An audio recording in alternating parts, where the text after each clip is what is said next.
안녕하세요. 나무랑 야생화입니다. 저희가 이번에 새로 유튜브를 시작하게 되었는데 많이 떨리는 마음입니다. 저희가 실수하더라도 예쁘게 봐주시고요.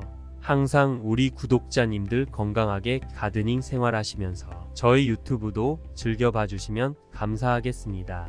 이번에 소개할 식물은 백일홍입니다. 백일홍 중에서도 키가 작게 크는 백일홍이거든요.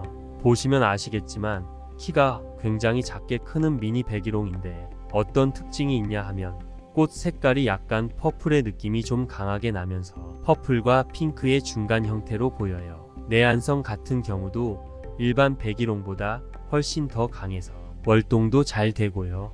구독자님들의 큰 정원에서는 큰 백일홍이 좋겠지만 내 정원은 좀 작아 하지만 백일홍 꽃을 보고 싶어?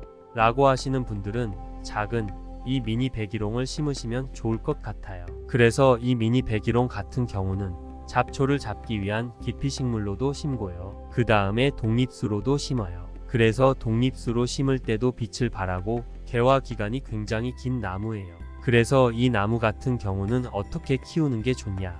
봄에 전지를 해주면 좋아요. 무조건 꽃이 피는 당연지라고 표현을 하죠. 당연지에서 꽃이 피는 그런 나무라고 생각하시면 좋아요. 그래서 이 백일홍 같은 경우 지금 이렇게 꽃대들이 터지려고 하고 있죠.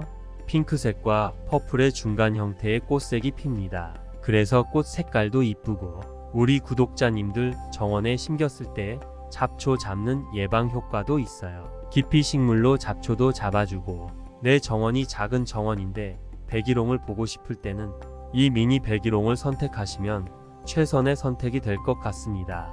미니 백일홍이었습니다. 이번에 소개할 식물은 맥문동입니다. 맥문동 같은 경우는 우리 구독자님들도 잘 아시죠? 기피식물로서 제가 봤을 때 최고의 식물인데 정말 가격은 굉장히 저렴하죠. 가격은 저렴한데 자세히 보시면 뿌리가 이렇게 견실하게 돌아 있습니다. 뿌리가 이렇게 충실하게 돌아 있어서 우리 구독자님들 정원에서 심겨졌을 때 하자율 없이 잘 클 수 있는 그런 나무라고 생각이 되고요. 월동력 너무 좋고요. 남부지방에서는 거의 상록의 형태를 띌 정도로 월동력이 좋고 중부지방에서는 잎이 다 진답니다. 잎이 다 지고 봄에 새로 이렇게 나오는데 보라색의 꽃이 피죠.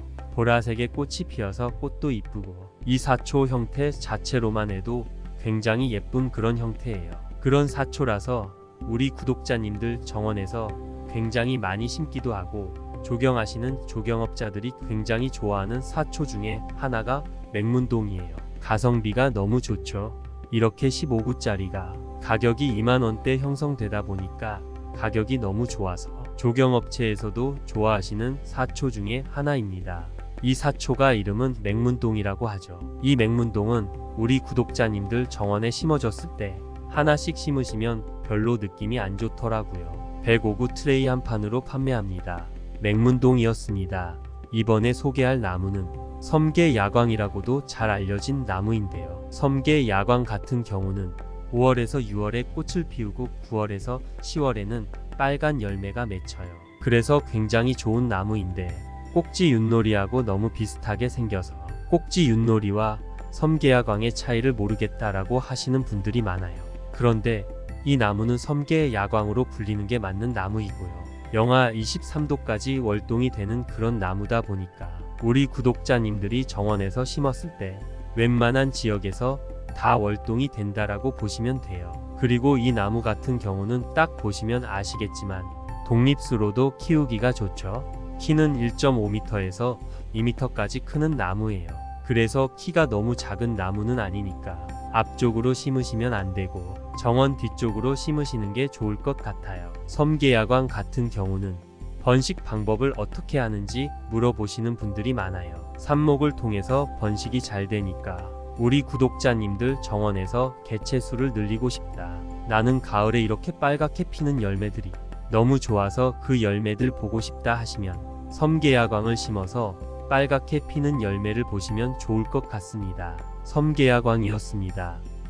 이번에 소개할 식물은 즈이나입니다. 즈이나 같은 경우는 아름다운 단풍을 원하시는 분들이 너무너무 많아서 그분들에게 굉장히 추천드리고 싶은 나무인데요. 즈이나는 대전 이남 지방에서는 월동이 잘 돼요. 화원에서도 월동이 될 정도로 월동이 잘 되는데 아쉬운 점이 중부 이북 지방에서는 베란다 월동을 해야 된다라는 아쉬움이 있어요. 즈이나는 흰색의 꽃이 피어요. 그런데 흰색의 꽃보다 더 예쁜 게 바로 가을 단풍.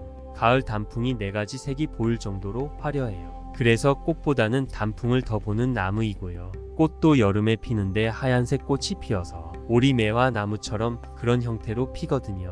이렇게 약간 늘어지는 형태의 꽃을 원하시는 분들에게는 즈이나를 추천드리고요.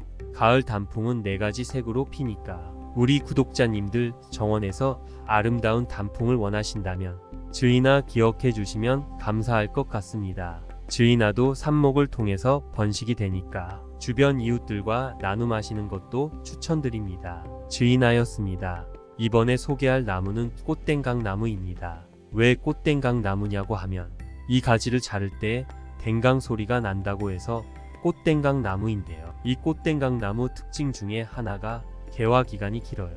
여름에 7월에서부터 9월까지 이렇게 꽃이 피는데 정원이라든가 마을길에서 피어 있을 때 정말 화려하잖아요. 화려한데 꽃이 한 번에 확 피지 않고 여기서 피고 저기서 피고 가면서 꽃들이 계속 이어져요. 개화 기간이 길고 여름에 특히 하얗게 피는 꽃이 나에게 시원함을 준답니다. 정원에서 심었을 때 여름에도 시원한 느낌을 주는 나무를 원하신다면 꽃댕강 나무를 심어주시면 좋을 것 같고요. 월동 온도, 내한성 온도는 약 영하 18도라고 생각하시면 될 것 같아요. 삽목이 잘 되는 나무 중에 하나니까 우리 구독자님들 삽목을 통해서 번식하면서 주변의 친구들과 지인들과 나눔을 하셔도 좋은 나무입니다.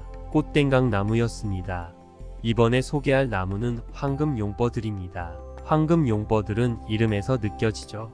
황금색의 줄기가 황금색을 띠면서 잎은 이제 겨울이면 떨어져요.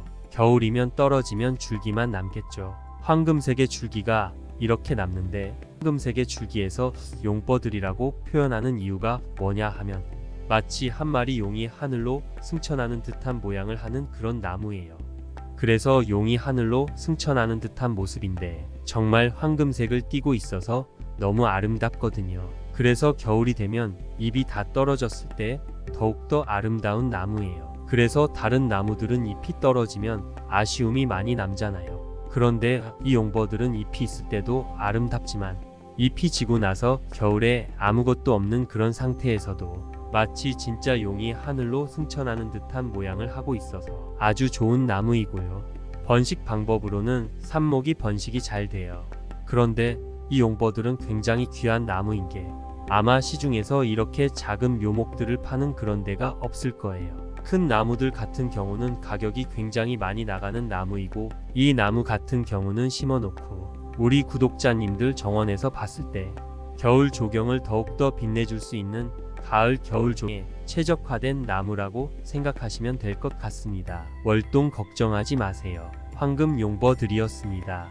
이번에 소개할 나무는 황금담쟁이입니다. 황금담쟁이 같은 경우는 고려담쟁이와 함께 이름이 굉장히 많이 알려진 담쟁이 중에 하나예요.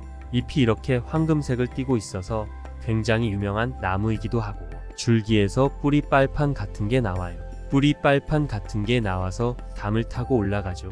담을 타고 올라가면서 굉장히 고풍스러운 주택, 고풍스러운 그런 분위기를 연출하고 싶을 때는 이 황금담쟁이를 연출하시면 되고 황금담쟁이를 실내에서도 행잉으로 키우시는 분들도 많아요. 실외에서도 행잉으로 키우시는 분들도 많은데 실내에서는 통풍을 하루에 한 두세 번 정도 시켜주시는 게 좋아요. 그래서 통풍이 잘 돼야 좋은 나무이고 이 담쟁이 같은 경우는 또 과습을 굉장히 싫어해요. 과습을 싫어해서 겉흙이 완전히 말랐어요. 그때 물을 주시면 되고 물을 주시면 건강하게 크는 나무예요. 그래서 식재하실 때 땅에 식재하실 때도 약간 둔덕을 만들어서 심어주시는 게 훨씬 좋아요. 과습을 피하시고 식재해 주시면 훨씬 건강하게 키울 수가 있고요. 번식 방법은 삽목을 통해서 번식이 잘 되는 담쟁이거든요. 그래서 줄기에 뿌리들이 많이 나와 있죠. 그래서 고풍스러운 분위기의 집을 연출하고 싶을 때 황금담쟁이 찾아주시면 될 것 같습니다. 단풍도 아주 예쁜 나무입니다. 이번에 소개할 식물은 고려담쟁이입니다. 고려담장이 같은 경우도 황금담쟁이와 같이 단풍도 예쁜 그런 나무예요. 그래서 번식 방법은 똑같이 삽목을 좋아하는 그런 나무이고요. 과습을 싫어하고 실내에서도 행잉으로도 많이 키우죠. 행잉으로 키울 때는 꼭 그렇죠. 통풍을 하루에 2번에서 3번 정도는 확실히 시켜주시는 게 좋아요. 그래서 통풍이 잘 된 곳에서 건강하게 자란 나무라고 생각하시면 좋을 것 같고, 이 담쟁이의 특징은 삽목을 통해서도 번식이 잘 됩니다. 가을에 예쁜 단풍을 보고 싶다면 고풍스러운 분위기 단풍을 연출하는 고려담쟁이 기억해주세요. 이번에 소개할 식물은 하마보우라고도 불리우, 황근이라고도 불리우는 우리나라 토종 무궁화입니다. 이 무궁화 같은 경우는 사실 우리나라 것으로 많이 알려져 있지만 사실 토종 무궁화는 많지 않아.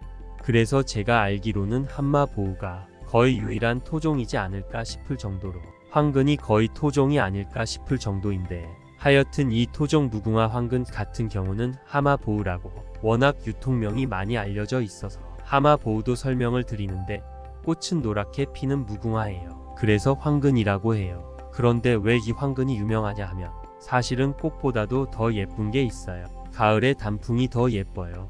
그래서 가을에 단풍이 훨씬 더 예뻐서 우리 하마보우 하는데, 가을에 단풍을 보고 싶으시다면 하마보우 황근을 심어주시면 좋을 것 같아요. 근데 아쉬운 점이 있어요. 삽목을 통해서 번식도 잘 되고 하는데, 아쉬운 점은 뭐냐? 내한성 온도가 중부 이남 지방에서 월동이 됩니다. 그리고 중부 이북 지방에서는 베란다에서 월동이 된다라는 걸 기억해 주셔야 될 것 같아요. 그래서 약간의 아쉬움이 있는 나무지만 중부 이남 지방에서는 실외에서도 월동이 되니까 실외에서 심어주셔도 되고요. 중부 이북 지방에서는 베란다에서 심어주시면 좋을 것 같아요. 그래서 가을에 이쁜 단풍을 보고 싶으시면 하마보우 황근도 기억해 주시길 바라겠습니다. 하마보우 황근이었습니다. 다가오는 가을도 구독자님들의 정원에 아름다운 나무랑 야생화, 그리고 행복이 가득하시길 바랍니다. 나무랑 야생화의 첫 이야기 오늘 여기서 마치겠습니다. 행복한 가드닝 되세요.